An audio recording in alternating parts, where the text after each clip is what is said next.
Hello and welcome to episode 136 in this series where I'm programming an NES game live on stream on Twitch.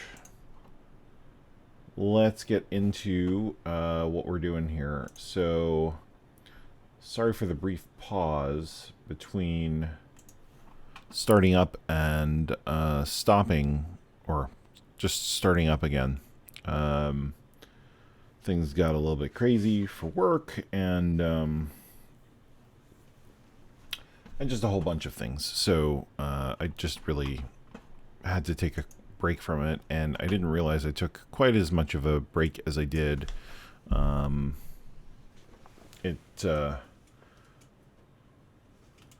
actually surprised me that it was that long. For some reason, I thought it was less time, but whatever. It is what it is. So, let's, why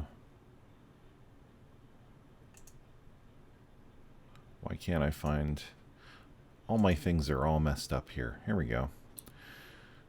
Should get rid of these other settings that don't make sense. So, yeah, so let's get into what we need to work on. So, one of the things that I, have been looking at is trying to...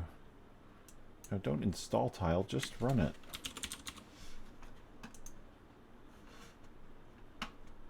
Why is it doing that?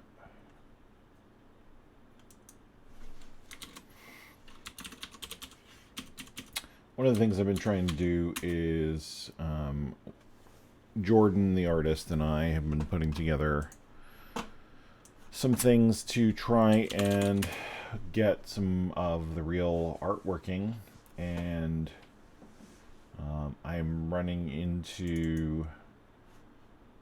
I ran into some challenges with the engine, and so that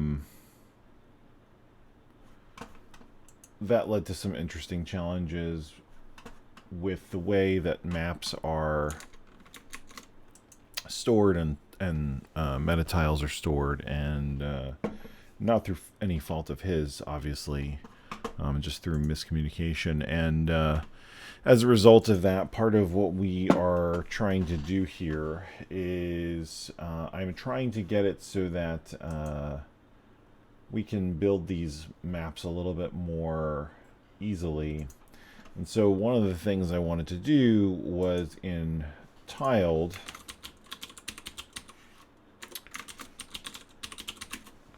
I downloaded the source for tiled because I wanted to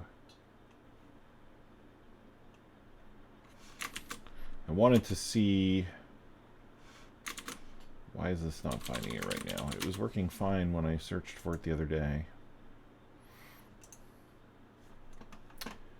Downloaded the source because I wanted to see how it draws its grid system. There's no way to change it to have something other than the main grid type. So if I just run this, and this editor is just Qt. If you've never heard of Qt or used it, it's a cross-platform dev tool that's supposed to let you build apps that are native for the platform, but look native for the platform, but are all in C++. And I don't know. I'm not exactly convinced that they've done an amazing job with that, but you know, it allows you to build it at least, right? So, at some point at my previous job, we had talked about using this, but apparently some of the platforms it supports are not as accurate as maybe they should be to represent, you know, like Mac OS. At least that's what the other developer told me. So we never looked into it any further, but it's gonna run. This was working last time. Did I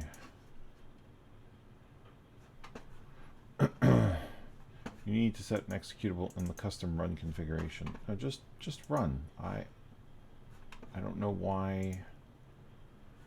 When I ran this last time, it worked totally fine.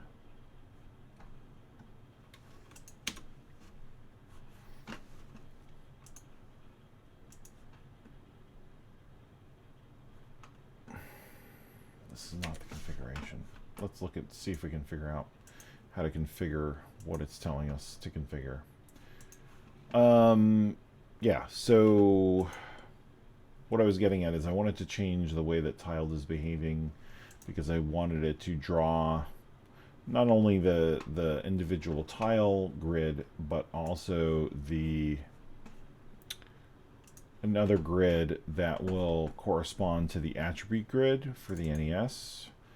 And well, let's do this. So we have something that I can actually refer back to. Let me go through and reset this back to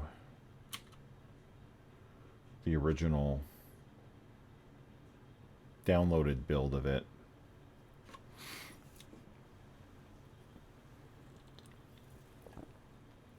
I would love to know why on a system with 4 cores and 8 threads and a solid state drive, it takes so long to do such trivial operations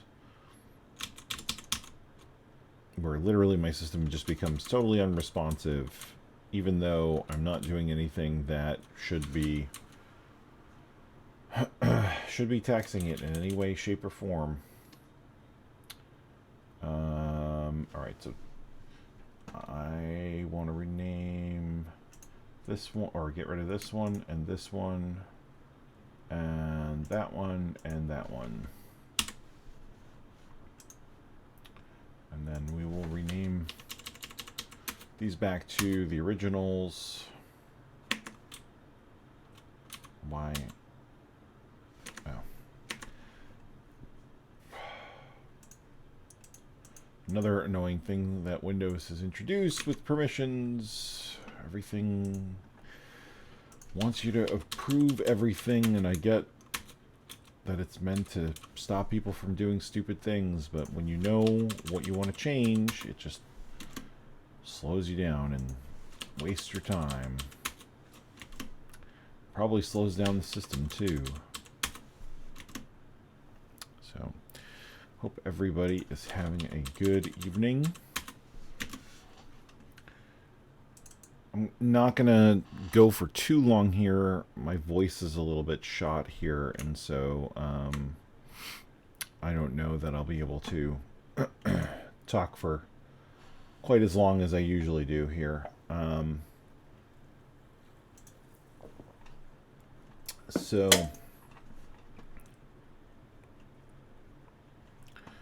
here are some tiles that we were using. And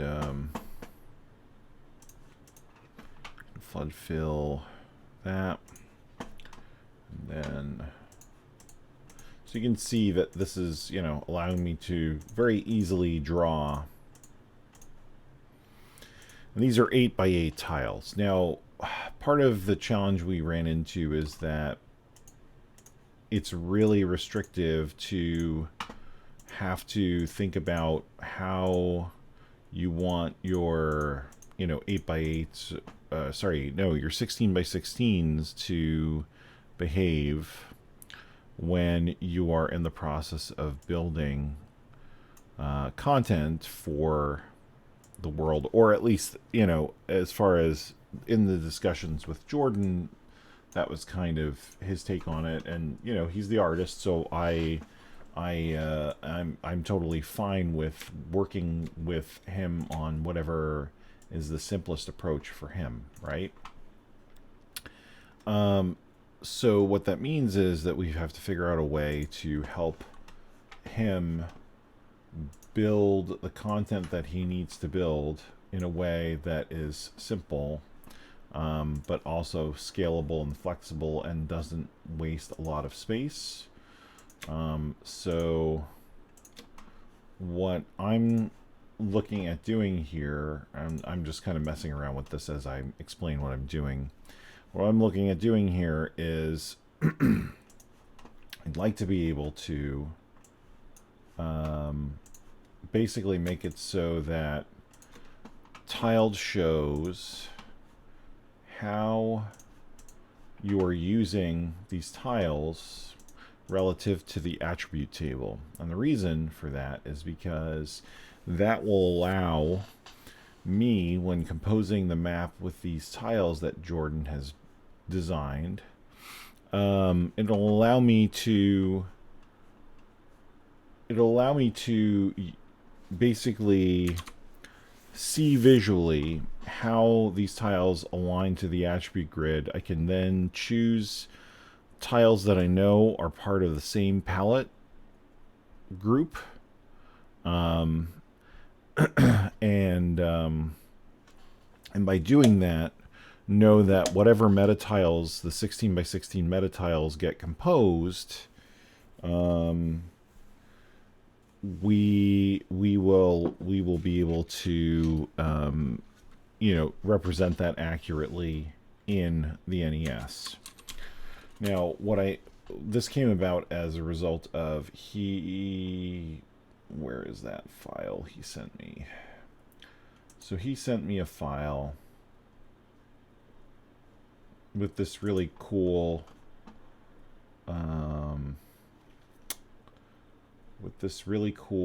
representation of how the game could play in a particular area,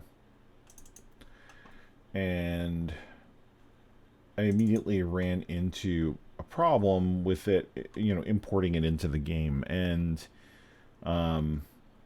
if you're looking at this, part of it is because you'll see that there's clearly no fixed set of meta tiles that he used to draw this. And again, that's more of a miscommunication than anything. But one thing he did do was, you'll see that there's this overlay of the palettes. And so why did that not...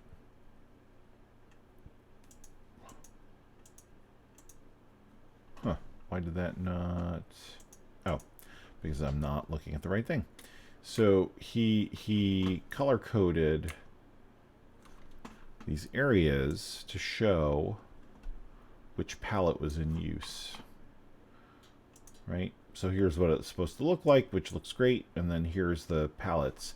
You can see they're all 16 by 16 areas. So what we decided we wanted to do was, allow us to move forward using the 8x8 tiles to build these kinds of maps, but then run essentially a compression type algorithm on them to condense them down into first 16 by 16 meta tiles like we're using in the engine, so that the engine can render them properly. And then after that, we will do a further pass where, rather than the meta tiles actually containing these the data for the 8x8s, like, so this meta tile would have this graphic content in it, but then maybe we have another meta tile that we need to make where it's well, it's a bad example because it's pretty straightforward. I'm trying to look at one where we can draw a clear example. So let's say, like this is one meta tile here that's using these 4 tiles, and then this would be another meta tile here, and these 2 tiles are the same as these 2 tiles. In fact, these are all 4 identical tiles, so there's really no need to represent them 4 times. You just represent them once, and then so the meta tiles, so you'd have a set of just tiles, and the meta tiles would represent, would essentially reference the individual tile to, backfill what these are composed of. So that's an additional method of compressing, essentially. So yeah, so let's look at this here. Let me save this because this is fine, and what I want to do now is I want to load this same map up in this version of tiled. Alright, so it does not like that you need to set an executable in the custom run configuration. I don't know why it thinks it's a custom run configuration. I thought...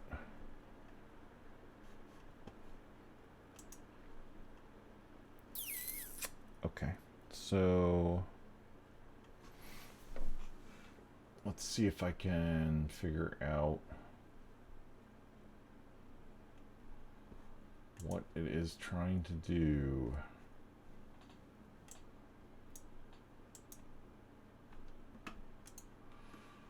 This is the project.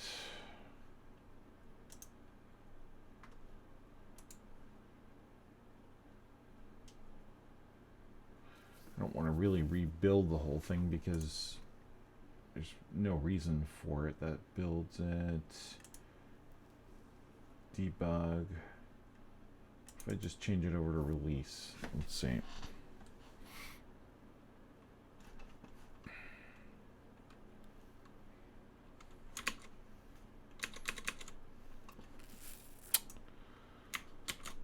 If you guys don't listen to the Retronauts, by the way, that podcast, it's excellent. Jeremy Parrish is the primary host, and it is a really, really good.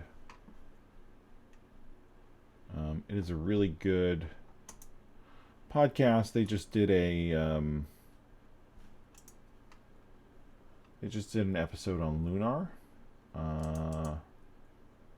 which, if you never played it, was a Sega CD RPG and later a PlayStation. They remastered it for PlayStation.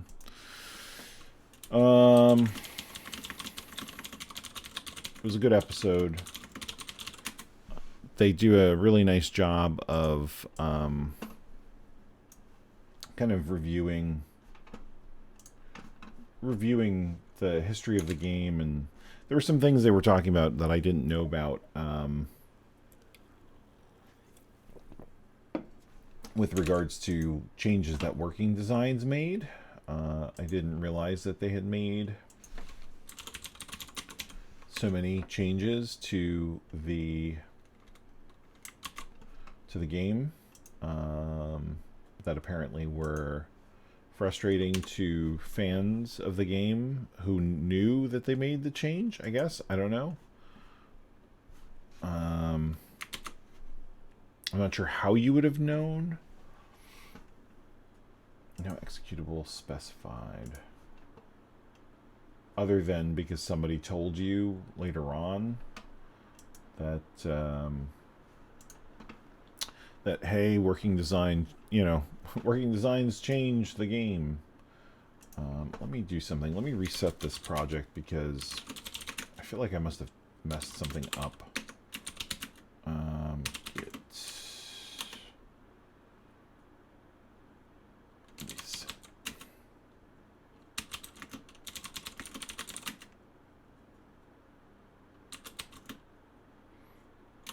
Okay. But anyway, they cover other games, like they've been covering the Monkey Island games, which, if you haven't played them, the first 3 are really good. The first 2 specifically are really good. The third one, Curse of Monkey Island, was okay. The art was really good. Escape from Monkey Island is terrible, and then I think there's a episodic series that Telltale did that I haven't played at all, but it's supposed to be very good. Is it Tales of Monkey Island? Something like that. Alright, let's see if this runs.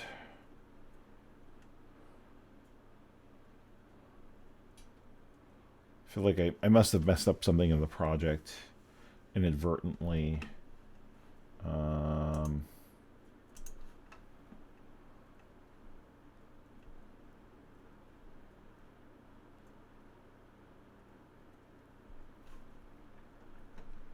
this built. Build. Run. Why is this tiled? Did I not? Let's make sure I really reset this properly. Build. The other thing I should probably try and do is clean all projects. I didn't want to have to rebuild everything, but seems like it's not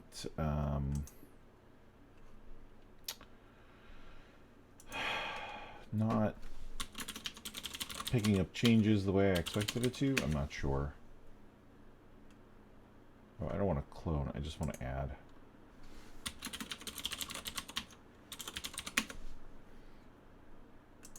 So that's one podcast I've been listening to a lot, actually.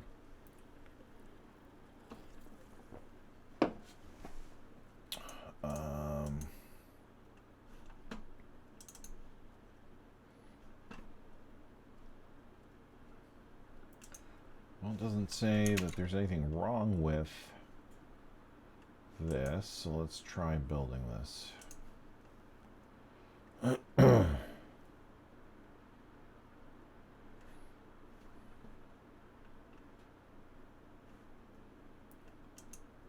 I did build all projects. Build project tiled.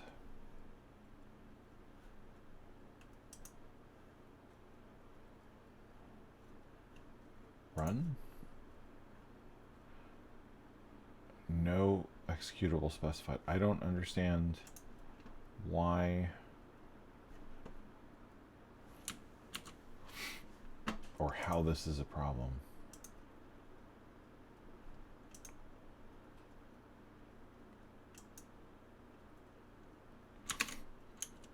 It's weird. I was working on this. I got it to build. I got to change the grid not to match the tile size, and then closed it. And now I'm not sure what's going on.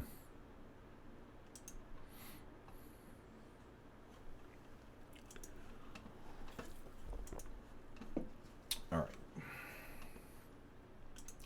Open project.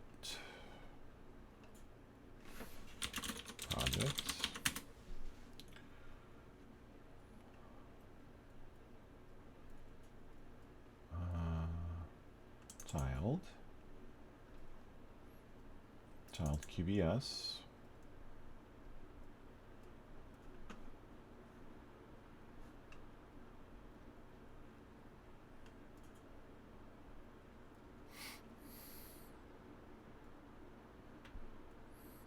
Seems to be taking longer to open this time.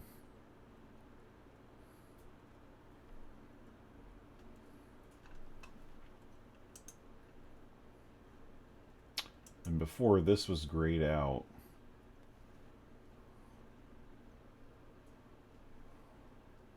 That's weird. Wonder if I just have to close it and reopen it after resetting everything.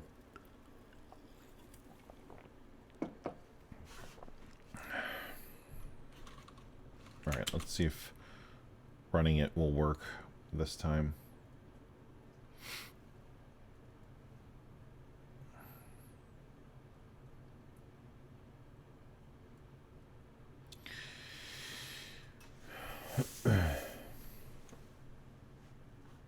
No executable specified. Run. Ah, okay. That worked. That was weird. All right, so this was the map I was just messing with, right?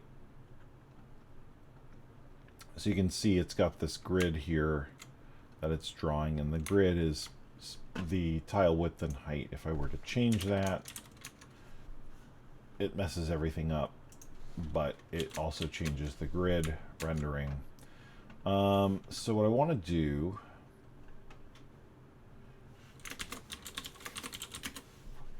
is I want to be able to, yeah, see, the search wasn't working before either. want to modify this. So this is where we find out what the tile width and height are, and this is where it will, I guess, draw, make grid pen, set pen, tile to screen coordinates.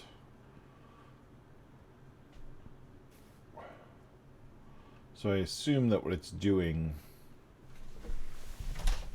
based on what I'm seeing here, is kind of like it renders the tiles on the background of the map, right?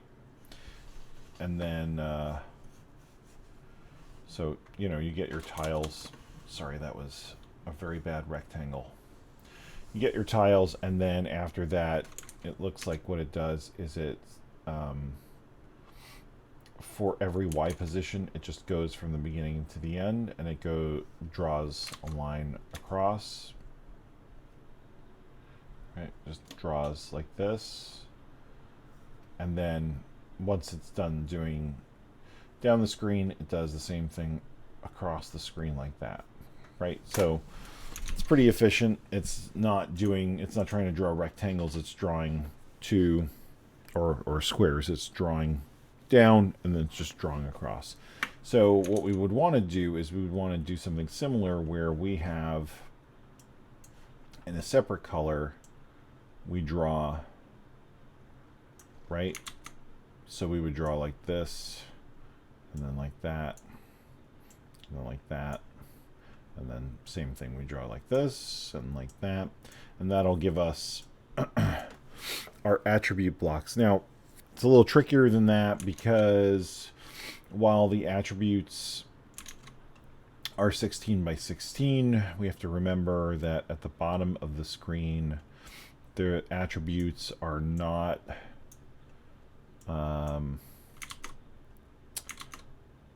it's only one row at the bottom of the screen.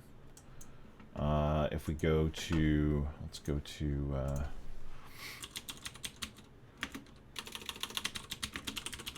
we'll go to the NESDAV wiki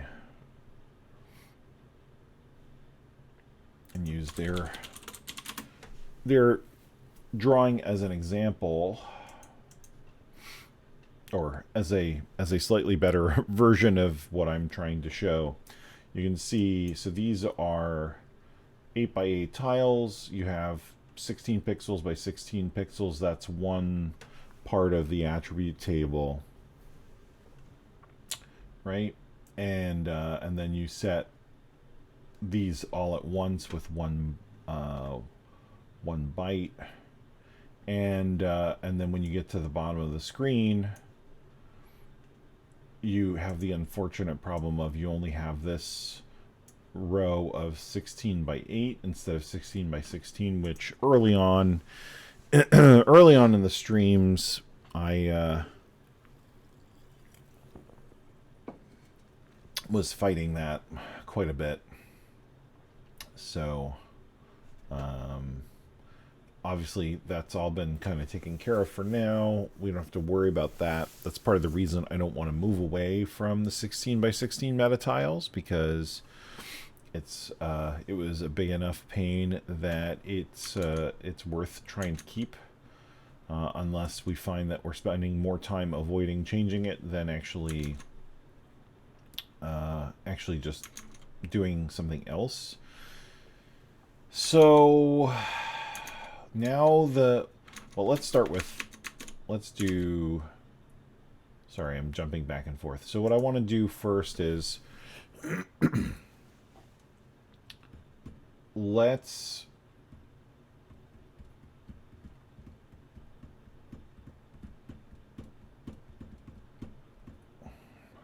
work with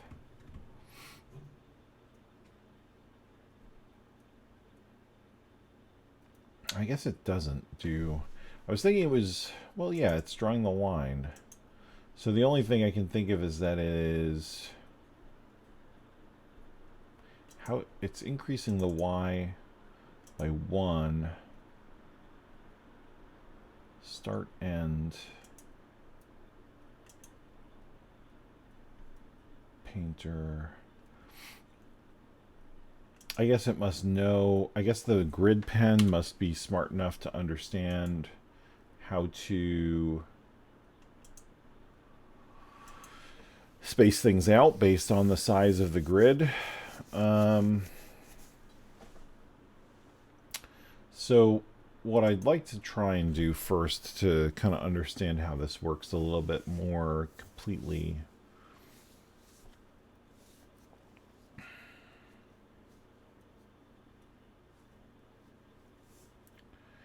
is to try and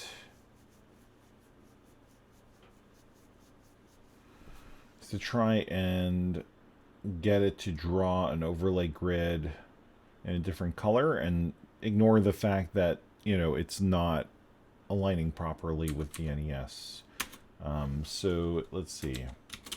So it looks like Q color is the type that we want here, and we call it overlay color. Is there a constructor that we can give it? Yeah. So let's use red as our overlay color. And let's just do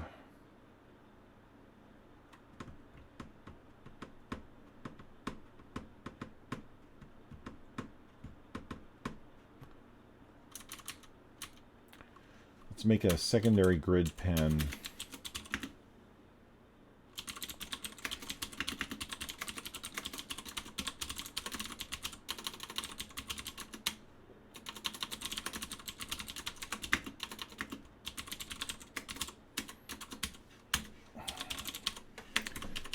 So what we'll do is we will set the grid pen like this here, and then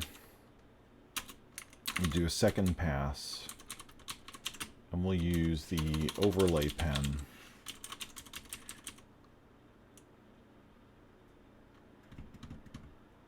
Wait, what did I do? Did I make...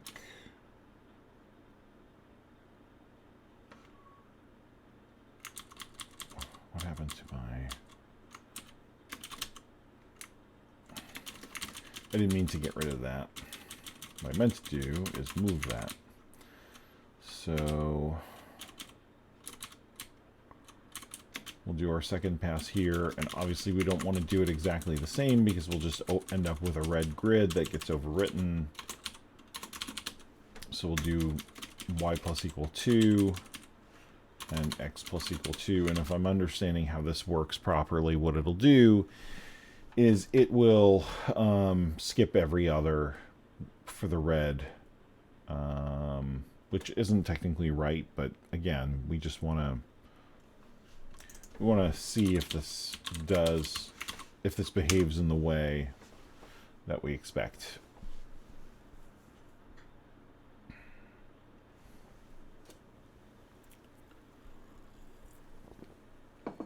Then we have to figure out how, based on where we are in the map, this can determine whether or not, you know, how to draw the overlay. Okay, so that did not work at all. Why? So this is in libtiled. I would think that it would be smart enough to know that it needs to build tiled to take advantage of that in some way, but maybe not.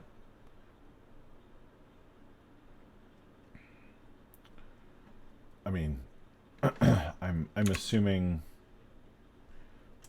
Let's do this. Just for sanity. I thought I remembered this being the place where we make the change, but that was a little while ago that I looked at this. So let's just make this ×2, just to kind of throw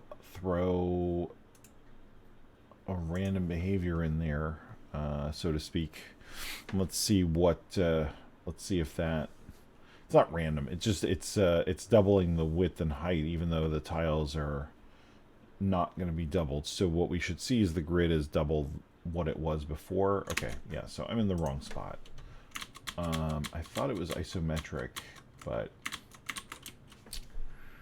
apparently not. So let's grab this code.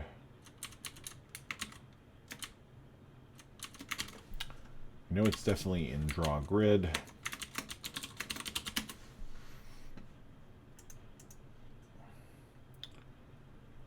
It's not hexagonal. Is it orthogonal? That could be what it was, and maybe I confused it with isometric. Thinking about that, that makes sense that didn't work.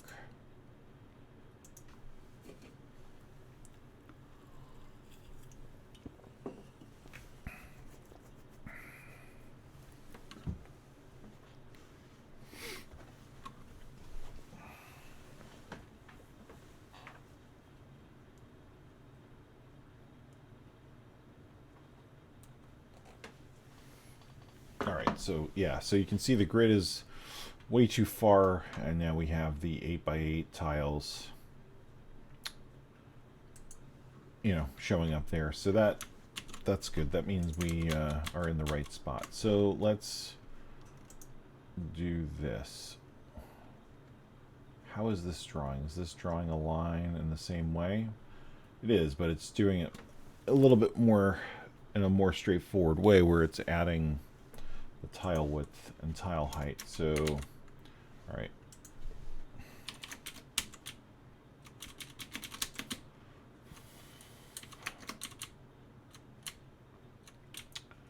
If start y is less than ny, well, you know what? I'm going to just steal this code.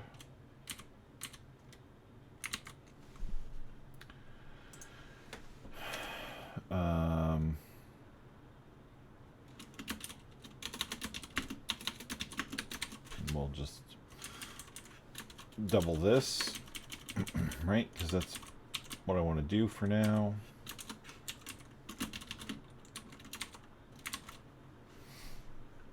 And run that. Let's see, we should get our red grid now.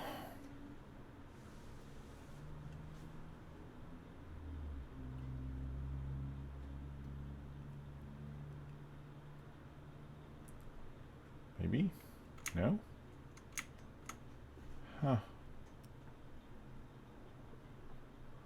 Why no red grid? What did I do wrong? Grid pen, make grid pen. Grid color. I assume that it's not going to be transparent without doing that. Actually, also, let me see something.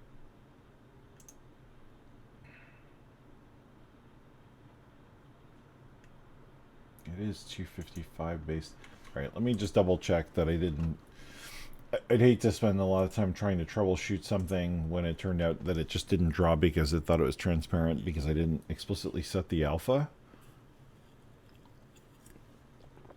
And I don't think that's what it is, but I really don't know Qt and how it draws, so it could very well be the way it does it. No, okay. So, why are we not getting a secondary grid here? Because why would you set pen? I keep setting the pen here, that's why.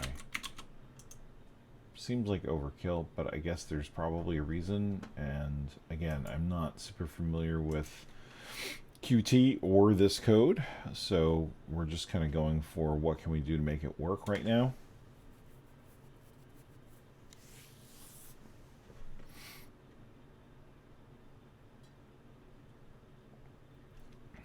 Okay, cool. So now we have our 16 by 16 areas that represent the attribute areas for the palette. So if we go through here and we look, this is like a perfect example of where I messed up something. No, actually, this is okay, because the land and sea palette could potentially overlap, right? But like, let's say I wanted to, for some reason, put like a little lake thing here.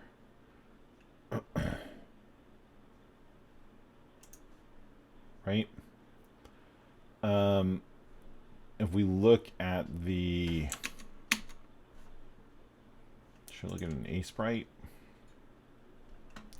Yeah, so if you look at the palettes, you have a palette for the forest and the sand and the water and the sand, but you don't have a palette for both. So what we would end up with here, because the red tile, or the red grid, I think I need to make that a little bit more obvious. But the red grid here, this is one set of red grid, this is another set of, this is another attribute area, right? Yeah, so then this overlaps here with this green, and that can't happen because there's no palette that has both the forest colors and the water color that you need to draw this one tile. So something would have to change in order to make this work. Like, you know, obviously we could just remove that if we wanted to, and that would fix the problem. But the other thing we could do, if we, you know, decided we really wanted to have that there for some reason, is we'd look at the attribute grid and we'd say, okay, so that has to be here. It can't be over here. The problem is, yeah, that attribute grid, while it looks okay, is it kind of it doesn't stick out enough. Maybe the maybe I should make the lines a little bit thicker instead of being the dotted lines. Set dash offset. Sets the dash offset the starting point on the dash pattern for this pen to offset specify the offset. So we really don't want any, or actually we might, but I don't know if we want the grid pattern to have the dashes. Is make grid pen a built-in function of Qt? Let's see.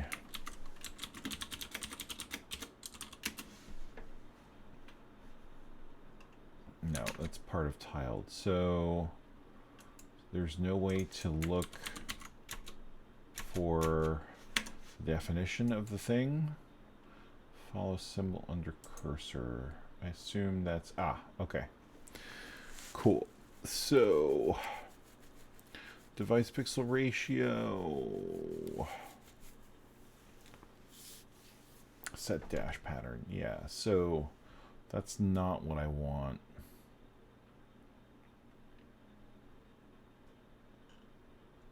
So what I really want is just a basic pen.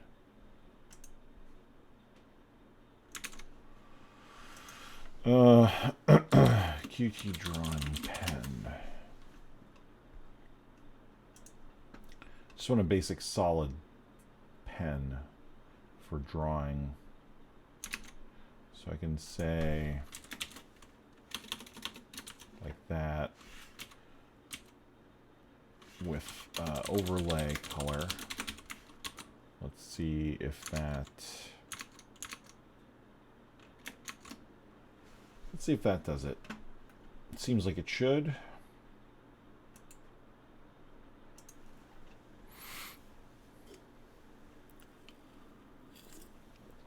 And in thinking about it, I think maybe the only thing we would need to do to ensure that the attribute grid is correct.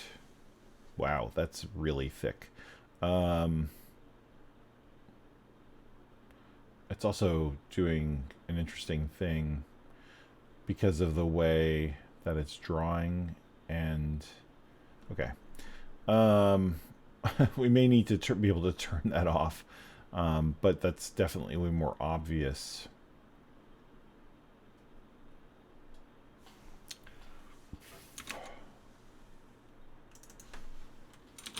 I mean, I like that it's obvious, but without being able to turn it off, it will be a problem for just, you know, looking at the map as a whole to kind of understand, you know, what it looks like and if it's if everything is composed properly. I think it's a little bit better with the transparency. All right, so interestingly, so what I was talking about before is actually represented here perfectly. If we can get the grid, or not, it represents what I was thinking as I was waiting for this to build, in that this is a potential solution to the problem of the last row. Because that problem, from a game perspective or from a map perspective, really only affects this last row of the map. If I'm thinking about this right, because if I'm thinking about this right, that means that as we're scrolling up, we're going to get into situations where, again, I don't remember if you remember, but I vividly remember parts where once you got to the top of the screen, we'd have to change the way the attributes were being swapped, because basically we'd have alternating between, you know, updating the individual attribute grid as a whole, like, so, you know, updating this whole thing, or updating in between these two, because essentially every other screen that we're scrolling through, because of this half attribute row, we are behind the scenes, we are swapping back and forth which part of this we're updating. So from a map perspective, it actually doesn't matter as long as you're staying consistent within the 16 by 16, but it does matter in the sense that it should be consistent with, or drawn in the way that it's drawn here, where you have the 16 by 8 sort of half grid. And because of the way it's drawing the grid, as you scroll, depending on the visual layout of the map, not the tile layout of the map, you can see that it shifts where it's drawn, which is not correct. We want that to be consistent across the board, and that will ensure that we can properly actually render that on the NES. So we have to figure out how to do that.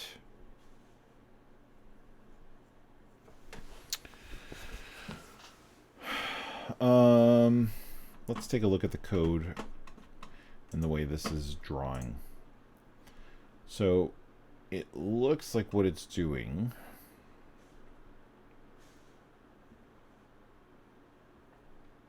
And this, of course, only works for if you create a map that's 8 by 8.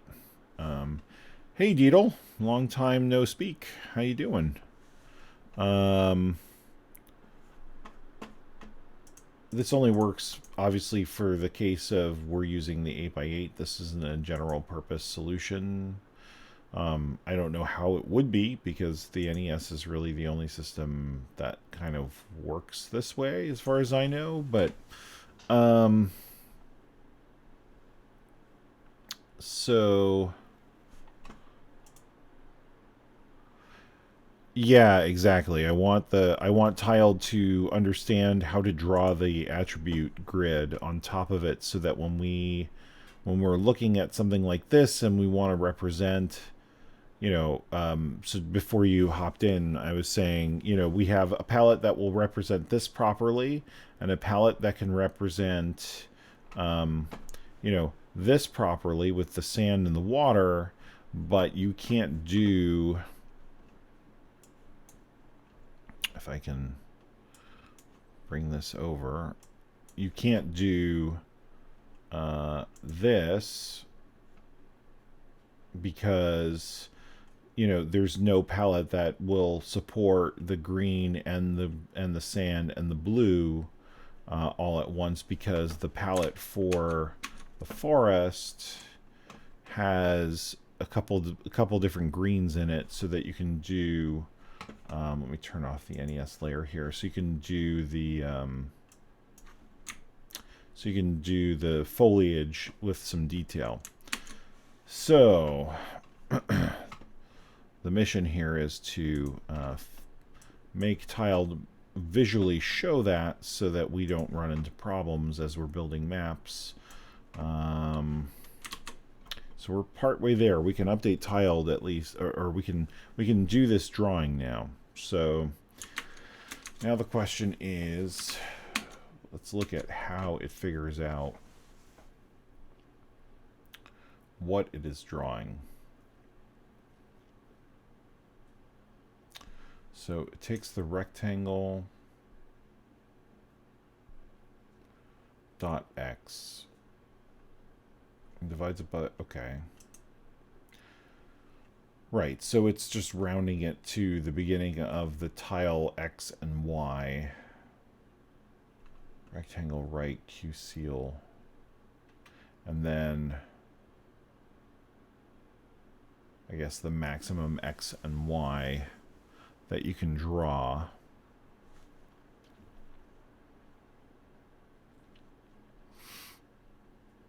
And then if not map is infinite, you can make infinite maps in tiled. It's news to me. Then choose either start X or 0, whichever. Okay, so you don't want a negative value, or a value that's bigger than the tile width and tile height. Oh, that's cool. I didn't realize that they supported infinite tiles in tiled. Or is it tiled? I don't know. Feels like it could be either. All right, so then provided we're actually going to draw anything. So really what we need to do is we need to compute our start X and start Y a little bit differently. We don't care necessarily about it from the perspective of the rectangle.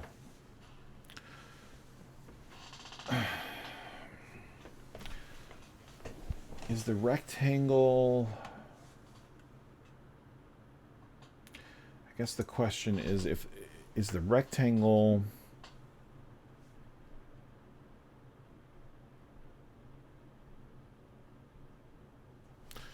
I guess the rectangle must represent this space.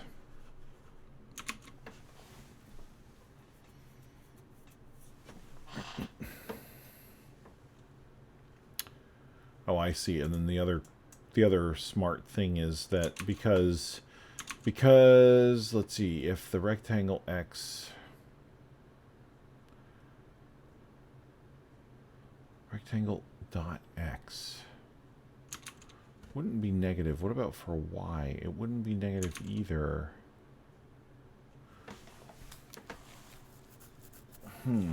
So how does it... I mean, maybe it is negative sometimes. How does it know... How does it draw partial tiles? It would have to be... You'd have to hit this condition where it clamps it back to 0.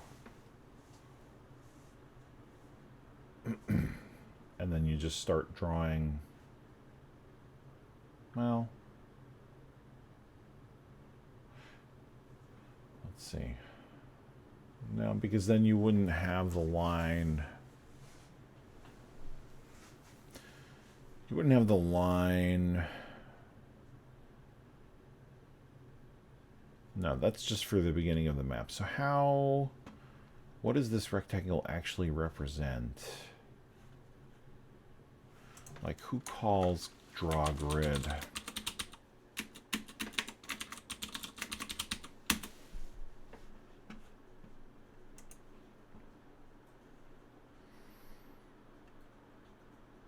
So that's the tile set view. Session, migrate session, save as, draw grid. Export, orthogonal, renderer. That's the minimap renderer. So I guess it would have to be in tileset view.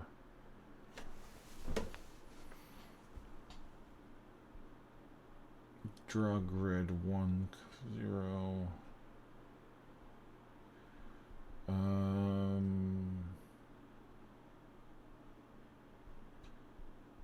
Draw grid. Who's actually calling? Pref show tileset grid. Set draw grid. Set draw grid.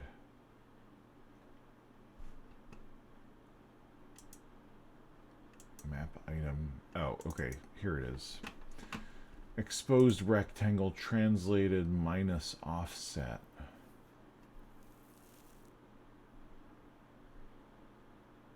Offset. Take into account the offset of the current layer. Let's get the layer, get the total offset, and translate by the offset.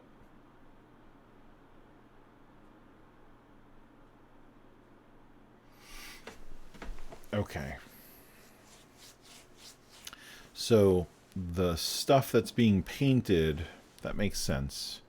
So the stuff that's being painted, if this is tiled, the stuff that's being painted, it's saying, okay, your offset is, you know, somewhere in this map. You have a map over here. Your offset is like somewhere here.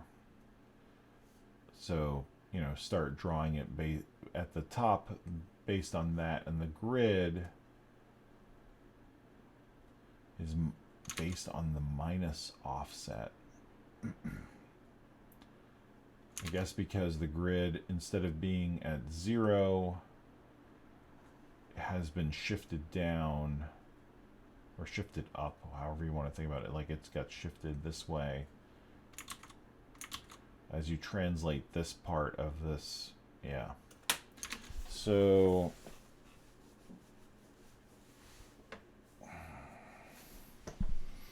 that's the exposed rectangle that's translated by the minus offset. So if that's the case, then that rectangle is the overall rectangle into the map.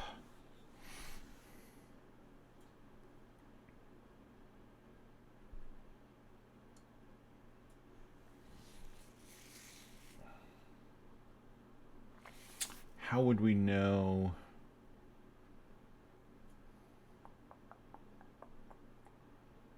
Oh, well, wait a minute. I think I'm maybe overcomplicating this.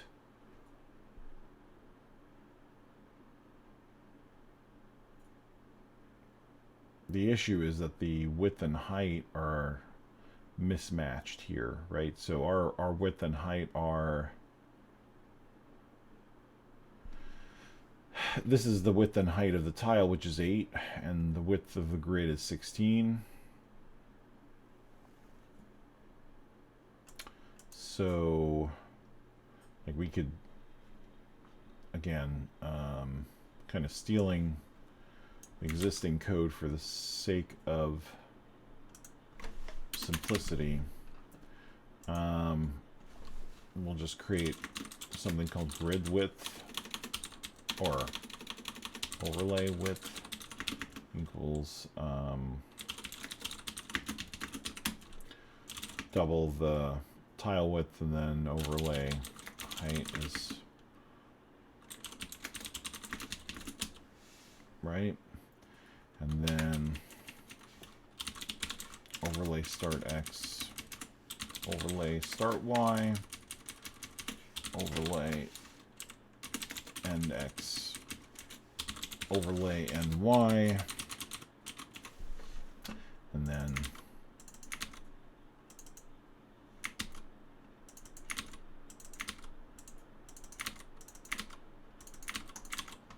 so that would convert that stuff appropriately for this, I think. And then we just have the same logic here where we say overlay start Y is less than overlay end Y, start Y.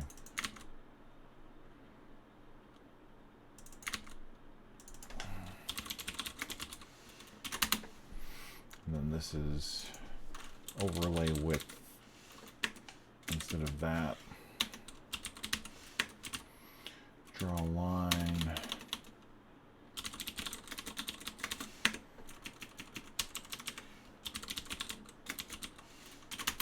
So this would essentially, the only issue we might run into is that we might have to offset it based on wanting that half row at the end, but that could just essentially be taken care of based on the number of tiles you allow in the map, because that's really the determining, well, that's not true, that's not the determining factor, but it's probably easier to just force the map to have to be a multiple of the screen size of the NES in order to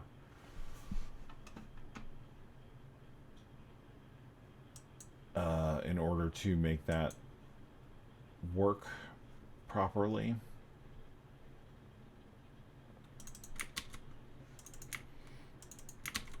And not have to do any sort of clever, well, I don't know, maybe we don't want to do that. I'm not 100% sure.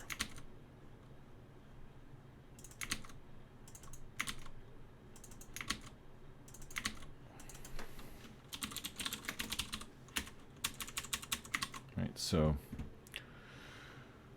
that should, if I didn't mess that up, that should make that draw consistently now.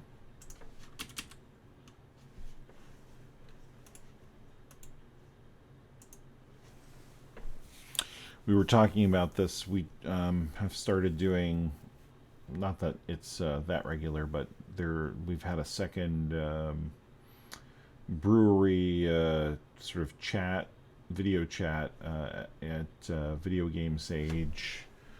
What happened? Well, let me finish my thought and then we'll figure out what happened. So yeah, so we've this was our second one, and somebody was saying, well, at what point do you just write your own tile editor or map editor? But it's still, I think you still have to consider that there's like a lot of work that needs to be done to build your own map editor before you decide to do that. I'm certainly not there yet.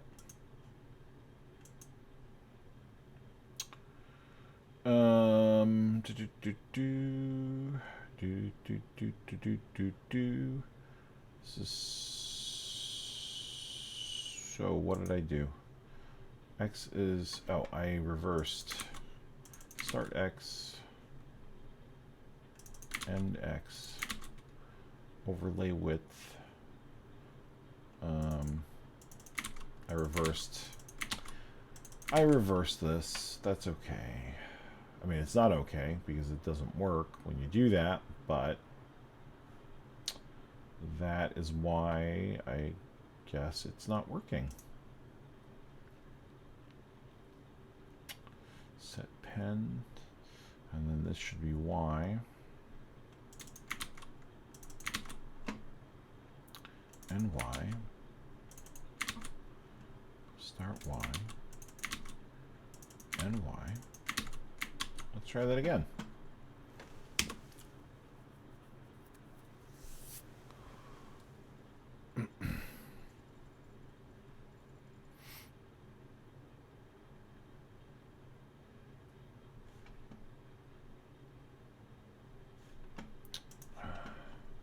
Thought I'd be able to use the shortcut key, but I guess because that's in a library, it doesn't know what I'm trying to do. Okay, why is this still not working? Overlay width is tile width shifted once, that's times 2. Then tile height shifted once, that's times 2. Overlay start X is the, mess up the logic here, right? It's the X divided by the overlay width times the overlay width. Same thing with the start Y. It's the Y divided by overlay height times the overlay height.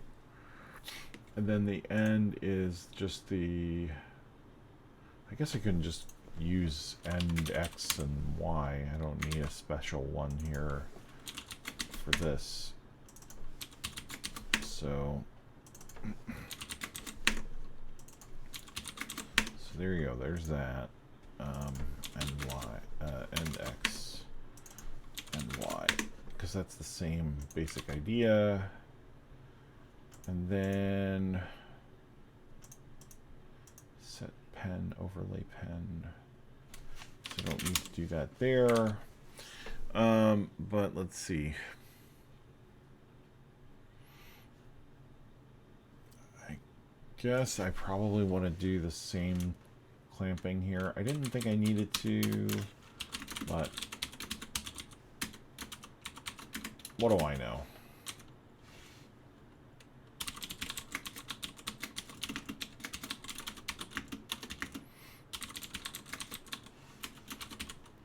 Sometimes I wonder that. What do I know?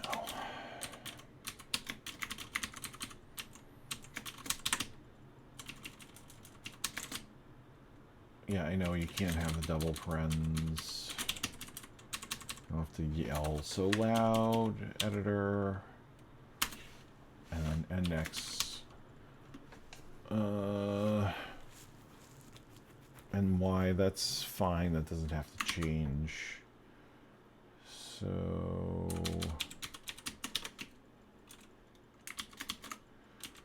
what's the problem here? Reference to non-static member function must be called. Did you mean to call if? Oh, map is a function. Okay. All right. So let's try that again.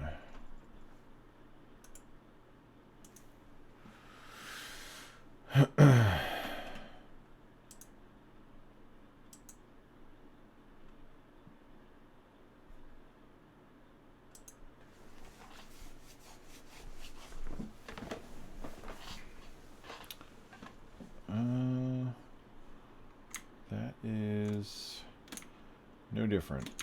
I am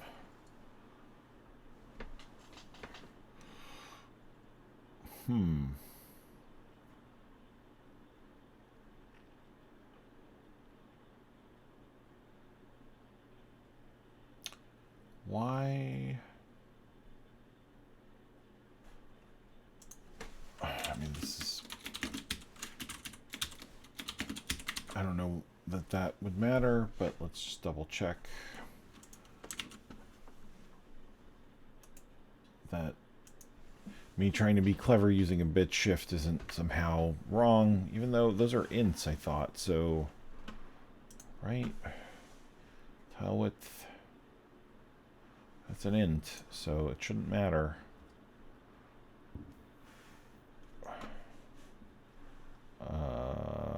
What?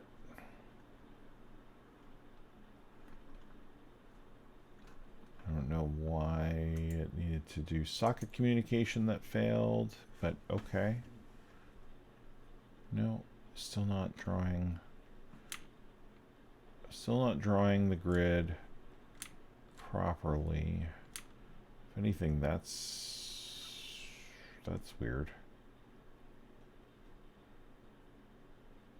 Okay, that's a weird visual bug in the way it draws that, but it's still not drawing my overlay here. Painter line overlay start X.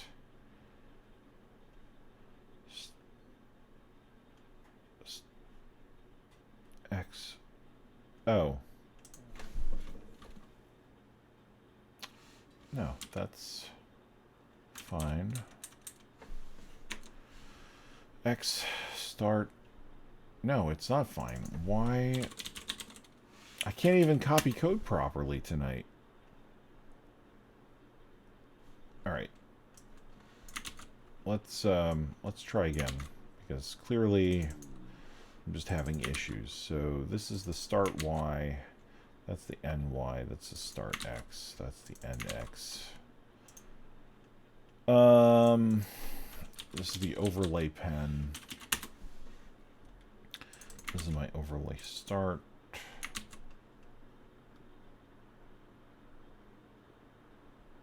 Right? And then this is overlay start X. And this is overlay start Y. Okay. That's overlay width. Yeah. And then overlay start X. And this is overlay pen. Overlay start Y. And that's NY, and that's overlay height. And then that's overlay start X. This is, you know, the danger of just copying and pasting code that you don't really understand, and you're just trying to essentially hack together into something that's workable. Because you are just trying to make it work quickly without really caring about the internals or why they work the way they do, other than to make it do what you want. Okay, so let's see, is that drawing it more consistently now? It is. So the only thing is that it needs to... Okay, that's cool. So the only thing is it needs to... Well, we have a choice. So at this point, we have a choice of, do we simply say, okay, well, look, this row at the bottom is a throwaway row because we know that it can't be rendered like this because the NES doesn't support this actual attribute layout for real. So like you do something like this where you just basically, you know, you make it black so that you know, like, hey, that there's nothing there, right? Or do we push the attribute drawing offset such that you will, under the proper circumstances, if your map is configured to represent a total set number of NES screens, so let's say like your map is set to be 4 screens high, then this grid should actually get truncated at the bottom.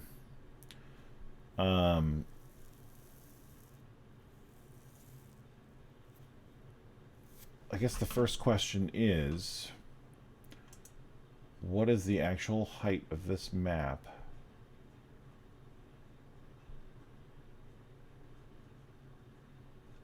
That we have here, because it's 200 tiles.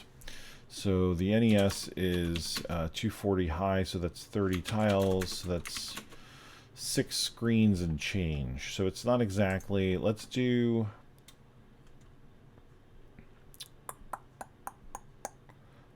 a map that is actually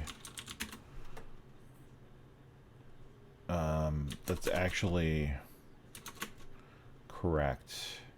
So that would be 7 times 30. So 210.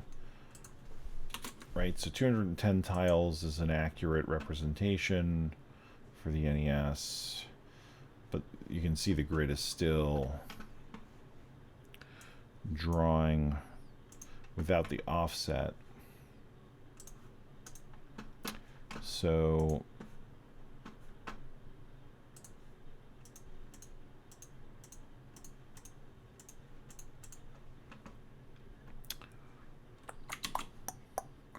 now that means that, like I said, we're wrong in the way that we're doing this, but that's interesting that it's wrong and yet it's drawing. Let's see. So there's 1, 2, 3. Well, 1, 2, 3, 4, 5, 6, 7, 8, 9, 10, 11, 12. Ah, that scrolled way too fast for me.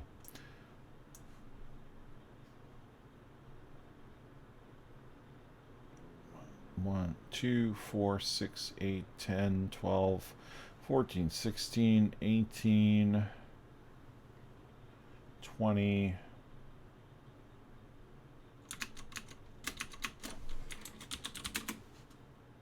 Wait a minute. 30 tiles.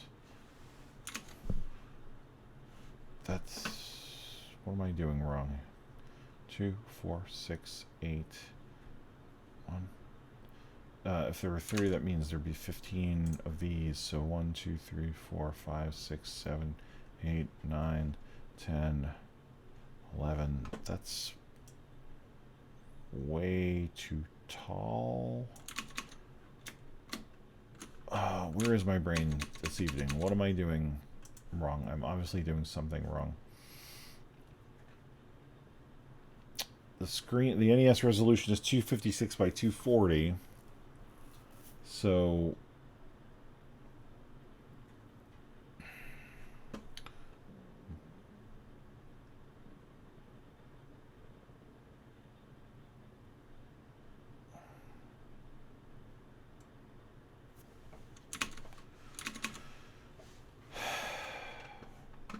how is it possible that that's...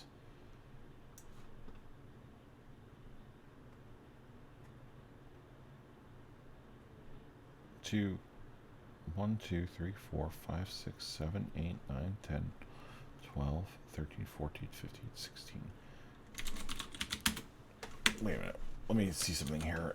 What is the width of this map? Resize map. Oh.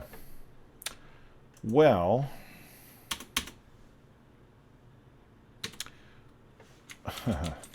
See, I'm not crazy. I just didn't realize that, yeah, it's 32. Okay. I did not have enough tiles for the width. So here I am thinking that I can't do math, which, I mean, if you've watched the stream, you know, my math is not necessarily my strong suit sometimes, but I'm looking at it, I'm like, that aspect ratio is obviously wrong. So what gives? And what gives is that I did not have the map configured for a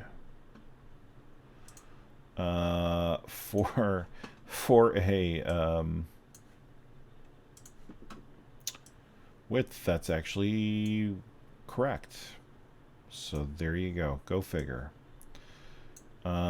Okay, let's fix this map now.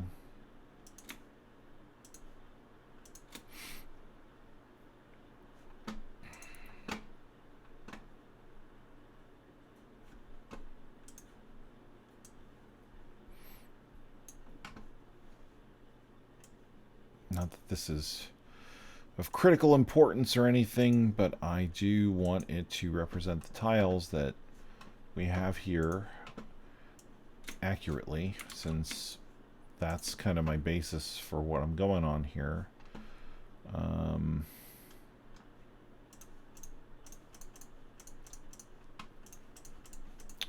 You know, this would be an area like these things, these little wavelets is an area where you could easily consume a lot of space, potentially, in, you know, weird variations of metatiles by not being consistent in their placement. Well, actually, no. You know what? I take that back, because there's really only 4 positions that they can go into. But, you know, is it worth spending? Is it worth creating 4 separate metatiles for that? I don't know. I mean, you could do a double like that, and that creates another variant. But anyway, that's something else to consider. So, all right. So yeah. So now this is an accurate representation of NES height, I believe. Let me go back and look, because that's what I thought before, and clearly I did not do that right. So 240 by 8 is 30, which is what I said before. And 210 divided by 30 is 7. So that's 7 screens. So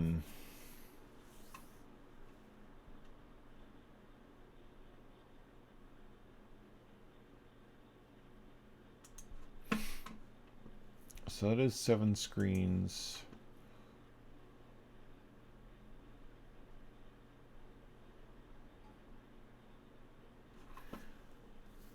How is this mapping the attributes that way, though? Because... oh, okay. Because it's not... okay, because I'm confusing myself between what I'm doing in my code to logistically represent a smooth scrolling background versus the reality of the name table. Because the reality of the name table is that after you get to... do we have one full screen in view? 1, 2, 3, 4, 5, 6, 7, 8, 9, 10, 11, 12, 13, 14, 15. So, oh, why did the scroll? This is 15. That gives us 240 divided by 8 is 240 divided by 8 is 30. So that's 30. Where NES is not something to be programmed when you're not fully awake. 7, 8, 9, 10, 11, 12, 13. Right. What am I doing wrong here? Here's 5. There's 5. That's 15. So that's 30 total rows. Is there this one?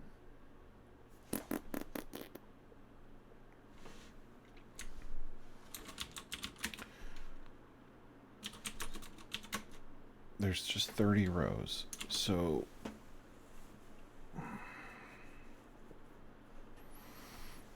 this is one attribute thingy. That's another. That's another. That's another. That's another. Is it because... oh, because yes.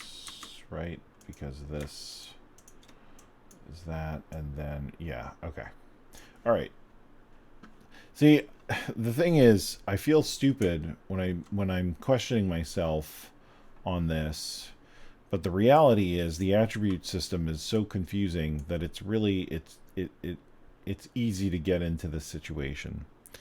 So there's...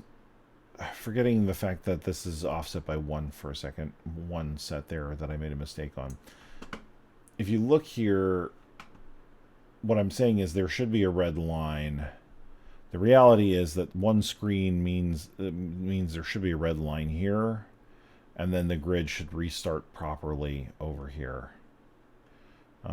Because of the way that the attribute table is laid out. Now, what that would mean is that, you know, if we did everything right, then we'd get that same behavior over here, where there would be the red line above this last row. Am I going to have the wherewithal to figure out how to do that properly?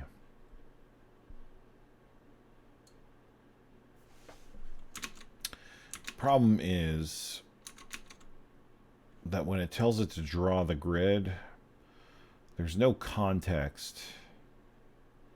Is there? There might be context, actually.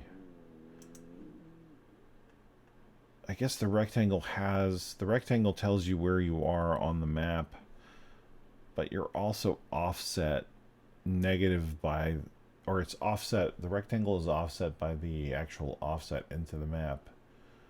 So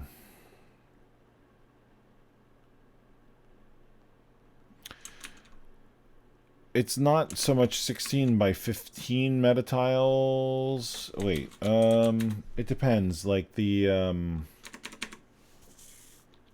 because let's see, 240 by 16. Yeah, it's 15 meta tiles. It is 15 meta tiles, but the thing is, the thing is though, that this last meta tile, you only get half of it.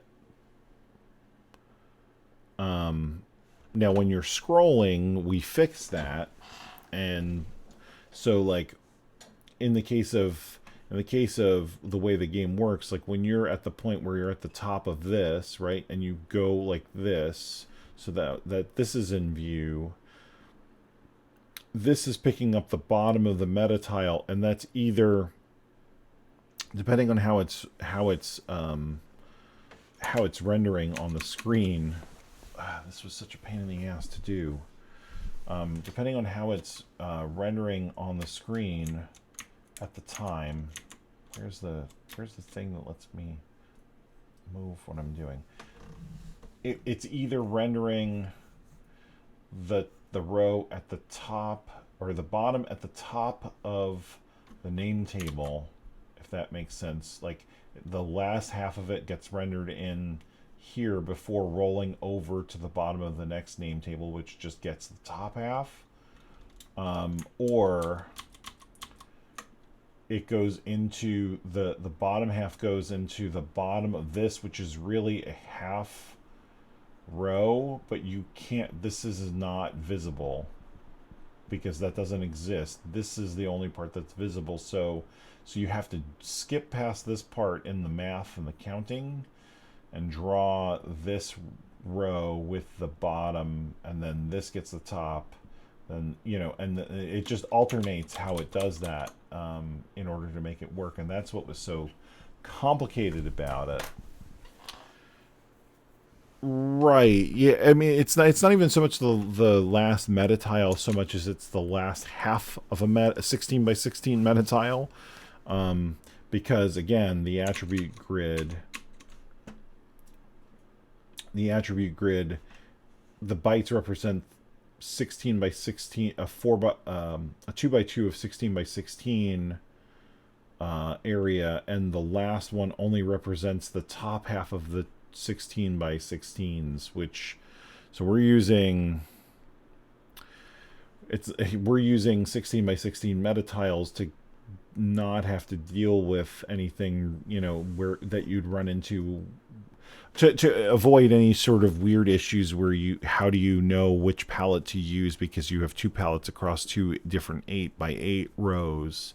The 16 by 16 fits nicely, but the problem is the fact that it's not a full, like if they had done 256 by 256, even if it got cut off, at least you could still render into it and scroll it into view. Those squares on the PPU attribute table diagrams are meta tiles, not tiles. The big squares, these guys, are 32 by 32 areas. The little ones are 16 by 16, which are the meta tile size that we're using in Cerulean Ascension. And so that is a 16 by 16, right? So it's really 4 8 by 8 tiles. And again, this is where it all gets so confusing. So this is a 16 by 16. This is a 16 by 16. So you have 32 by 16. I might have even said the wrong thing before, where is it 16 by 8? It's a 32 by 16. But my point is that you don't have another corresponding 32 by 16 that's visible or usable in this area like you do with this row of 32 by 32.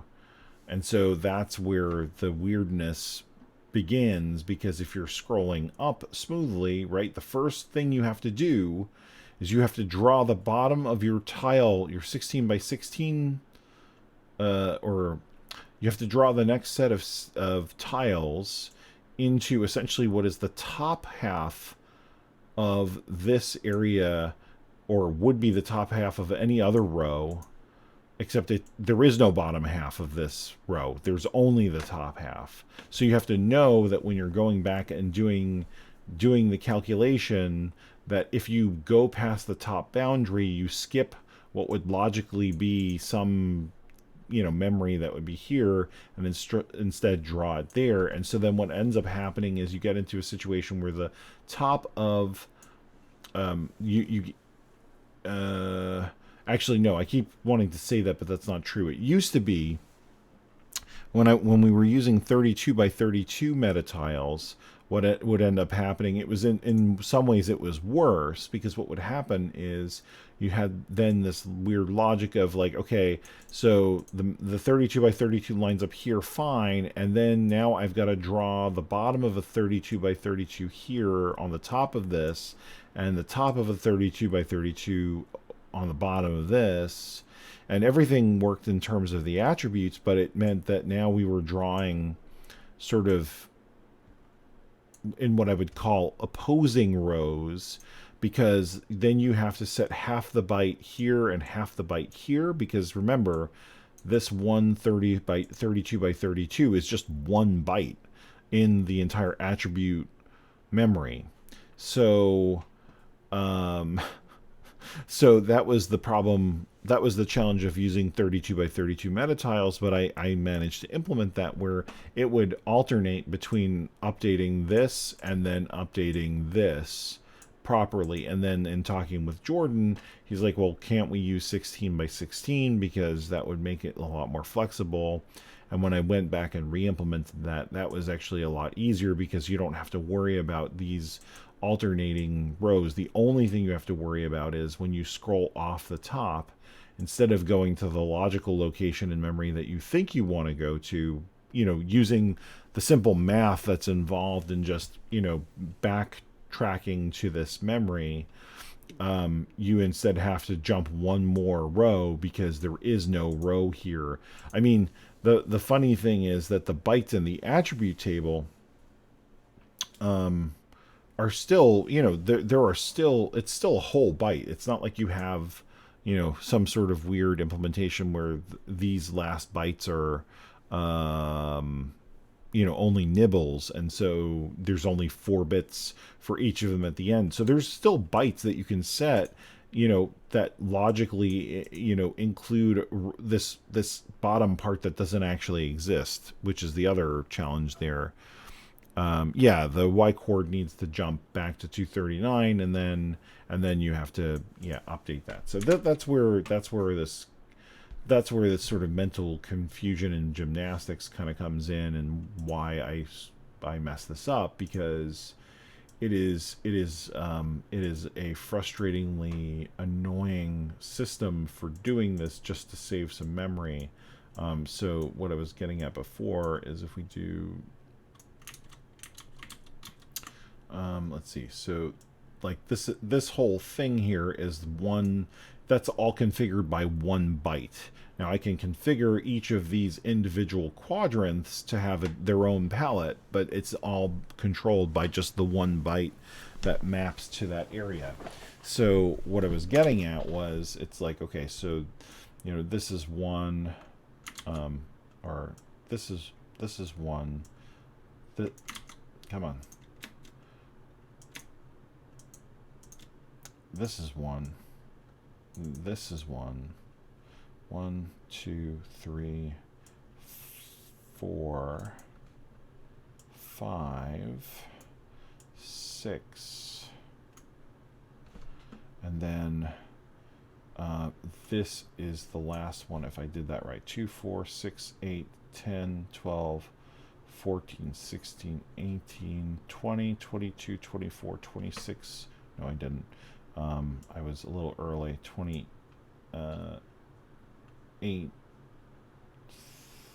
30. Wait. 2, 4, 6. 1, 2, 3, 4, 5, 6, 7. Oh, it is. It's 7.5. So 1, 2, 3, 4, 5, 6, 7, and then this. So just to kind of illustrate it, I'll use a different tile, you know, but so yeah. And tile, if you right click and drag, you can create a brush out of the tiles you drag over. Oh, that's handy. Thanks. I didn't know that, obviously. Cool. So yeah, so this we can even alternate just to kind of even further further emphasize. So like this is one row, this is another, and I'll just keep kind of alternating between. That's a handy tip there. Let's see. Oh, because I'm using the okay.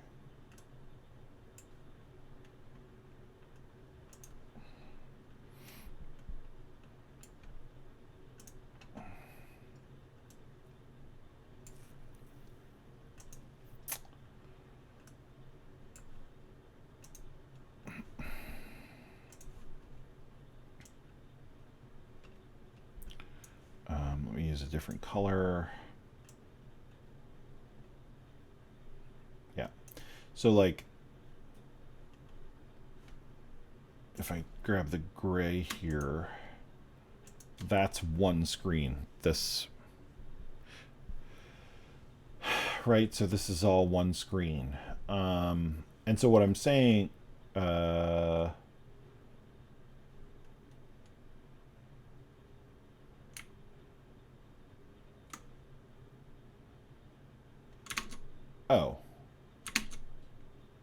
So maybe this is actually okay. Right? Because this is 16 by 16 and I'm thinking of 32 by 32. And I don't care. Oh, okay. See, this was a good... I'm glad you made me explain this because... or you didn't make me explain. I'm glad you asked the question you asked because that led to me thinking about this a little bit more. And actually that means then that this grid overlay is fine. Because even though...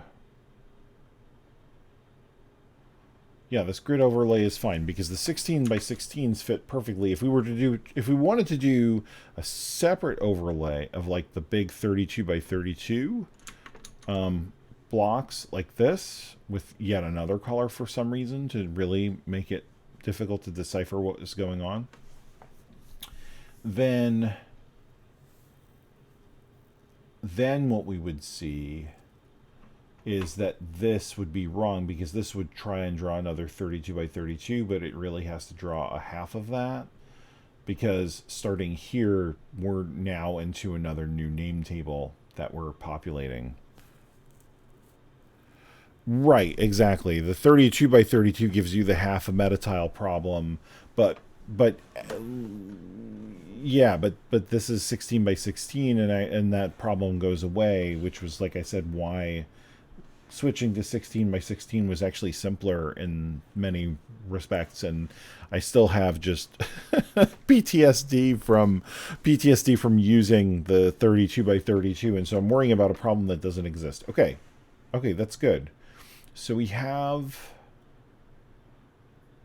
That is excellent. So then all I want to be able to do at this point is I want to add another menu option to turn the grid off. the overlay grid. Well, actually,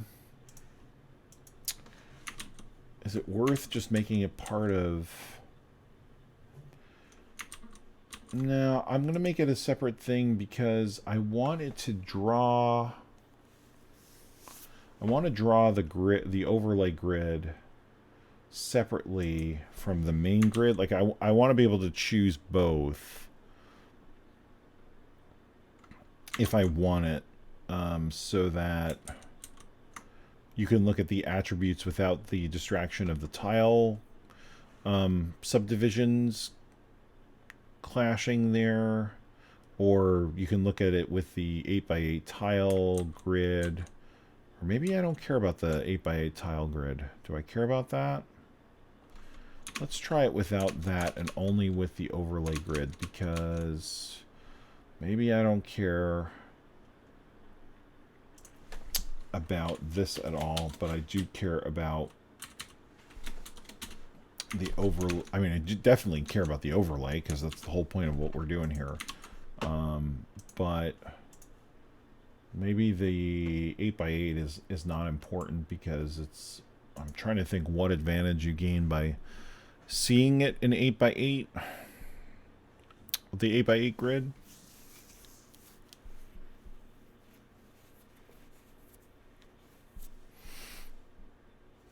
So we turn that on, and that's our attribute grid. Maybe that's okay, because maybe what, you know, the thing is, it's like, okay, so then what I can do is, like, I'm working on this here, and I say, well, I want to put this here like this, and then, you know, I'll finish it off, and I look at this, and it's like, yep, that worked fine, but if I maybe did it like that, then it's like, oh, crap, no, that's not going to work, because I can very easily see that my palettes don't line up properly. I've got the forest palette here, I've got the city palette there, and if I go back to our palette reference here for a minute, you can see that they're distinct palettes. So this doesn't work. That's a no-no. I can grab this instead, and then while I'm working on the bigger sort of pieces of it, I can just drop it in. Might even say, okay, well, I can't do that with the grass there either, like that, because if I go back to Jordan's reference,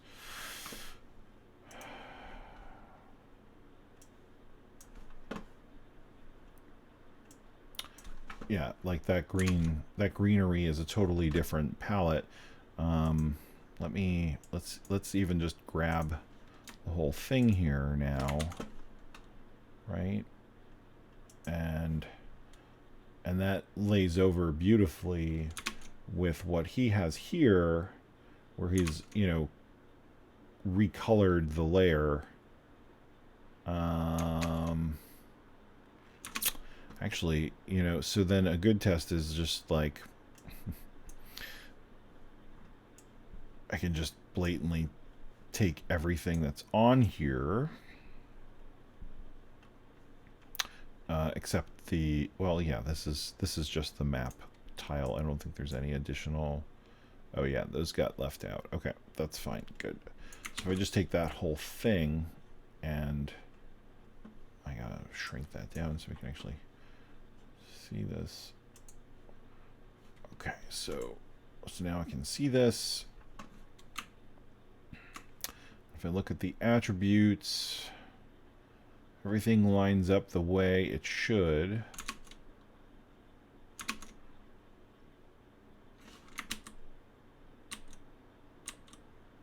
And then if I want to just see what it looks like, I can turn the grid off. I think that's good. I wasn't anticipating not wanting the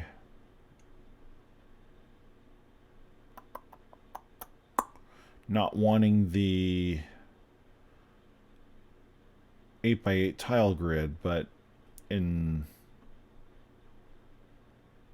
looking at this, it's like, I don't know that it's actually worth having, because it doesn't really buy me anything to have it.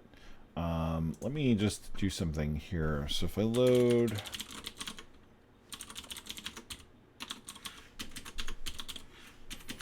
my awful map. Okay, cool.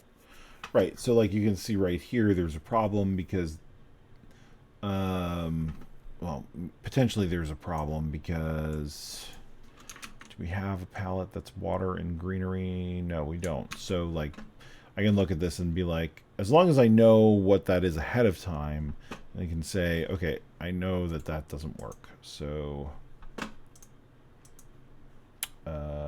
why? Oh, because I'm not on the right layer.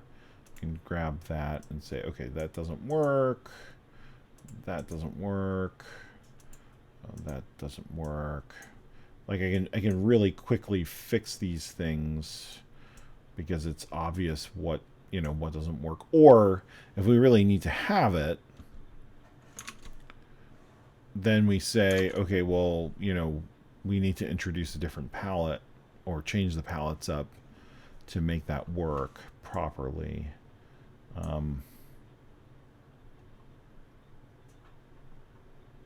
Okay. All right, I'm satisfied with that. The only thing I need to mess around with is how to export tiled as an executable I can use without having to run it from within Qt. So that'll be something I look into. I don't need to do that on stream. So, all right, well, cool. That worked out. And again, Deedle, thanks for asking those questions, because had you not asked them, I would have sat here trying to figure out a problem that was not a problem anymore. So, or ever, really. So thank you.